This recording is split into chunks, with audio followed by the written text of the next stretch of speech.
With the new Polish government having been in power for the last 4 months, as well as the left-centre party losing its majority in the Slovakian elections, the international business community has become concerned about the prospect of doing business in Central and Eastern Europe, and especially in Poland.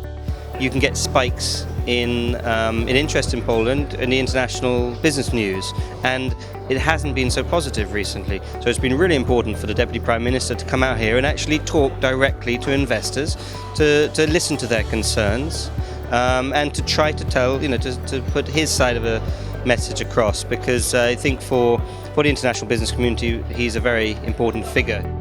Poland's Deputy Prime Minister has a strong business background.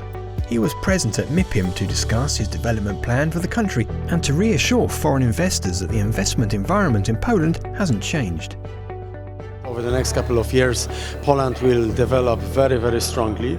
But second, I have to give you absolutely reassurance that Poland is not only a rule of law type country, but there is a very stable majority in the Polish parliament. Actually, for the first time over the last 27 years, there is an absolute majority, which also should tell us something about the stability of the government. Some international investors are looking towards Poland and the region to see how the political and economic situation develops. I noticed here that, of course, some investors are a little bit discouraged. But I think that Poland will be under observation of investors. Some who are used to be in Poland already for 25 years or even longer periods, like for example Swedish companies. So they are quite resilient on the current situation, and I think that the government has to prove that the investor climate is good and that the foreign investors are welcome. Foreign investors were concerned about the political and economic situation in Hungary after Viktor Orban's government came to power in 2010. However, in 2015, the country enjoyed a GDP growth of 3.9% and a budget deficit that was lower than 3% of the GDP. The unemployment rate is also going down. I think the fundamentals from an economic standpoint are clearly very solid. Now, from a political standpoint, we have a very strong and stable government, which is an advantage from an investor's point of view, in my opinion, because investors usually value stability.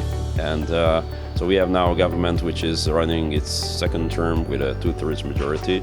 And if you compare that to Central Eastern Europe, recently had elections in 2 of the Visegrad 4 countries, for example. So this is an advantage now, because if we deliver an incentive offer or package to an investor, then they know that they can count on these promises. The macroeconomic specifics in the CEE region continue to be strong. We will see something similar as what happened in 2009 when we had Lehman Brothers and a crisis where everybody was kind of, okay, hold on, let's analyze the situation. And after that, we had a whole huge wave of investments. And actually, since then, growth has been about 15 to 20%. For these reasons, it is up to individual investors to decide whether to invest in Central and Eastern Europe after they have evaluated the opportunities and the possible risks themselves.